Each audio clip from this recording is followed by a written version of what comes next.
It was nothing short of absolutely stunning.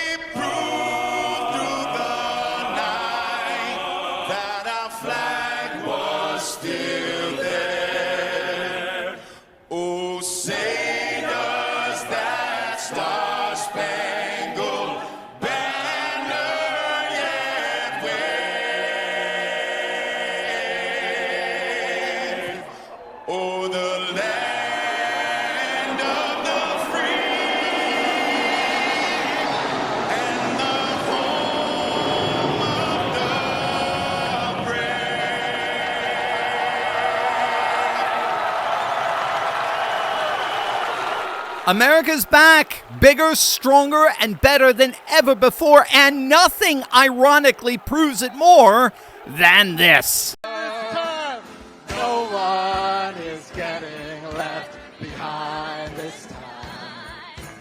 No one is getting left behind. Not this time. No one is getting left behind this time. How do we get there? Together or never get there at all. That's right, the left has been reduced to ruin. They are a literal parody of self-humiliation, and the entire nation can now see it. We're going to look at the stunning contrast between Trump's UFC 250 White House event and the aging, dying, decaying left, and how last night signaled nothing less than the end of the political left itself. Hey gang, it's me, Dr. Steve, your Patriot Professor, enjoying yet another glorious day in the Trumpian golden age that you made possible back in November of 2024. So if you want a front row seat on how you continue to change the world in ways you never even imagined, make sure to smack that bell and subscribe button. June 14th, Flag Day, President Trump's 80th birthday, and the 250th anniversary year, the greatest nation in the history of the world.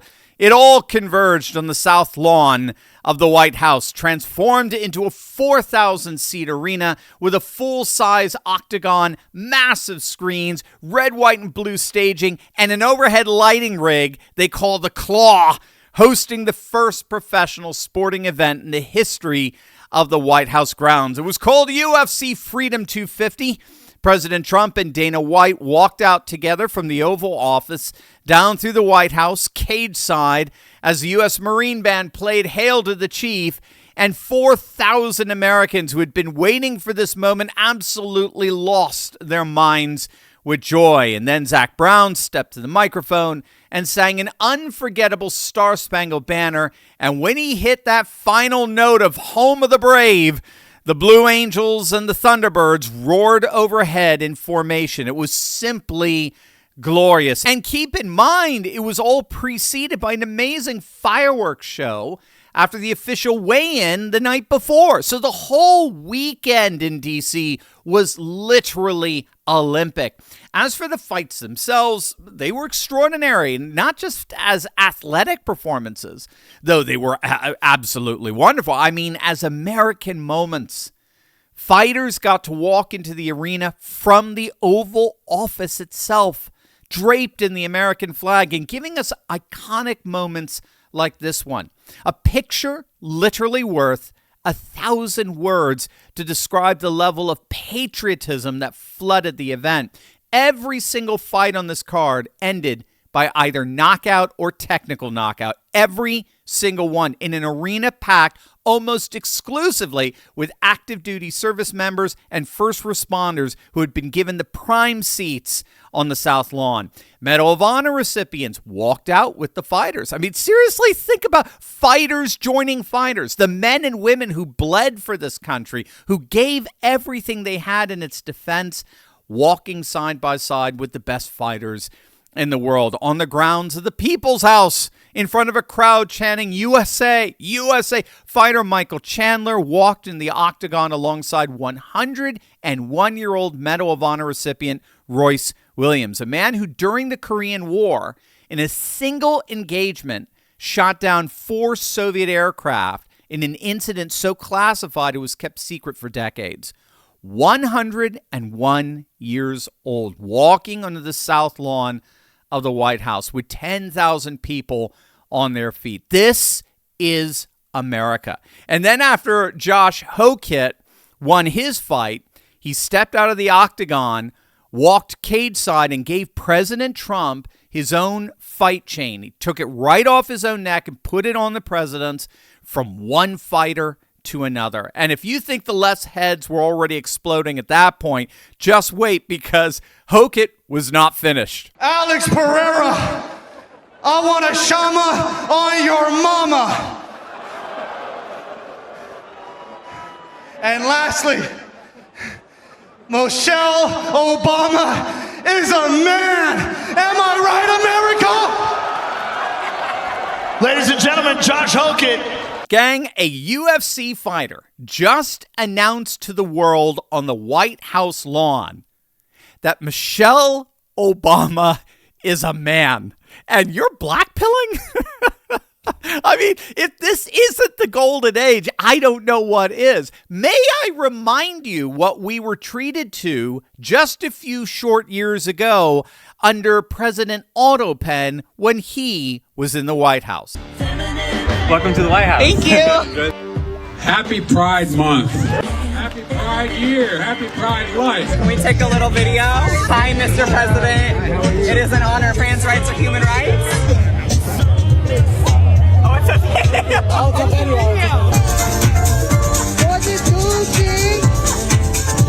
Are we topless at the White House? It's actually stunning to think that that's the same country as the one that put on UFC 250 this weekend. But in fact, in many ways, it's actually not. We're about to see precisely why the real battle that's raging is not about making America great again. It's about defending America from left-wing forces that are hell-bent on burning America to the ground. And I've got the proof. Wait until you see this. But first, have you noticed how fast the world is changing right now, with every single week bringing another headline about companies cutting workers, prices going higher, and families wondering if the old plan still works? Because for years, the establishment told us, go to work, trust the system, put money in a 401k, and everything will be fine. But what happens when your paycheck, your retirement, and your entire family's future are all tied to decisions made by people who you'll never meet? And that's exactly how they keep you dependent. But what if you did not have to stay trapped in that system? What if you were just one trade plan away from a more independent financial future? And that's the message inside the name Backpack Trader. It's not about Wall Street. It's not about staring at screens all day. It's about learning a simple plan you can carry with you, a plan that can help you build skill, confidence, and real choices from wherever you are. And now I know some of you are saying, come on, Steve, stock trading, isn't that risky and complicated? And I understand that completely, because I was skeptical too, which is exactly why I trust my good friend Troy Noonan, the Backpack Trader, who spent 35 years perfecting a step-by-step approach for everyday people like you and me. And I know it works because I'm actually a member of his program myself. And here's what makes Troy different. He shows you how to prove the plan before you risk a single penny of your hard-earned money in the markets. So go to backpacktrader.com/TurleyFreedom right now, because Troy is hosting a free live training called Backpack Trader Live on Wednesday, July 17th at 7 p.m. Eastern. And when you register, he's going to send you his 12 Powers to Successful Trading ebook. And when you show up live, you're going to unlock the private replay of our Turley Roundtable with Troy, me, and real Backpack Trader patriots. So go to backpacktrader.com/TurleyFreedom, reserve your spot, and let's go get that bright, beautiful future that's waiting for you together. Oh, you fascists bound to lose. You're bound to lose. You fascists bound to lose. Hey there, all you fascists. Let me put you straight.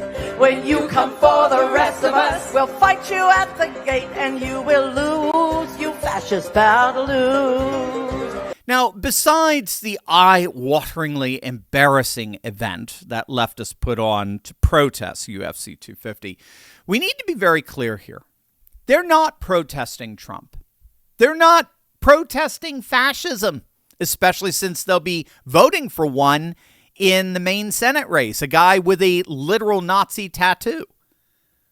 What we have to understand is that the political left today is protesting the very idea of America itself. I don't know if you saw this, but NBC conducted a poll that was just released the other day asking, how proud are you to be an American? The results could not possibly be more stark. 90% of Republicans said extremely or very, while only 29% of Democrats felt the same. Now let that hit you.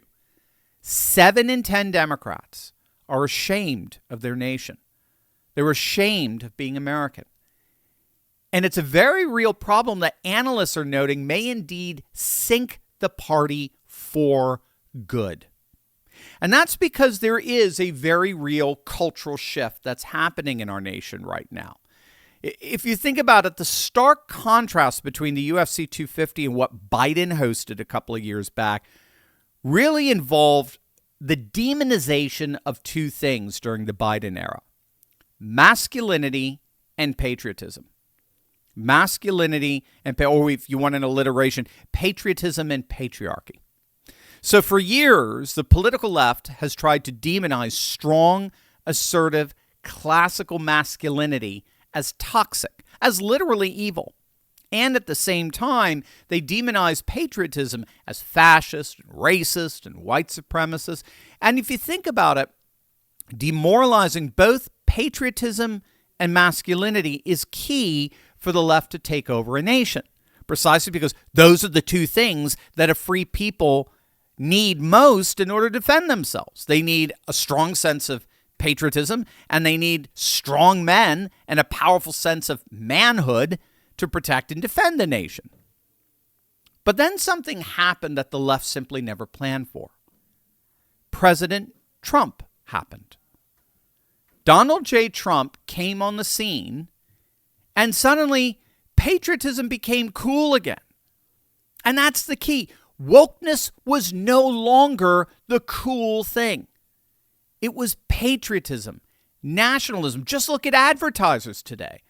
They were woke beyond measure back in 2021. Now it's all about red, white, and blue. Being proud of the greatest country on the earth is cool again. And at the same time, masculinity has become cool again. Trump brought back the two things needed to crush the political left: patriotism and patriarchy. What happened this weekend, made so evident with the incredibly comedic contrast with the woke left, is that the entire nation got to see the glorious process of America returning. America renewed, as I call it in my most recent book. Bigger, better, stronger than ever before. And the left, stripped of the cultural authority it once wielded like a weapon, has been revealed for exactly what it always was: unhappy, miserable, bitter outcasts. And now everyone can see it. We saw it when the left had the gall to try to shame the patriotism surrounding the USA Olympic hockey team. You remember that. We saw it when they were ashamed that President Trump was making the monuments of Washington, D.C. beautiful again. We saw it with the U.S. national soccer team standing tall and unashamed during the national anthem. And now it is the UFC at the White House in its full, unfiltered, utterly unapologetic, masculine, patriotic glory. And the left has been revealed to be in utter cultural ruins. This is the America that President Trump has restored. This is the America that's reawakening to greatness. You cannot save Western civilization when its people have been taught to be ashamed of it. And you cannot save the West without first saving America. And America, thank God, is being saved.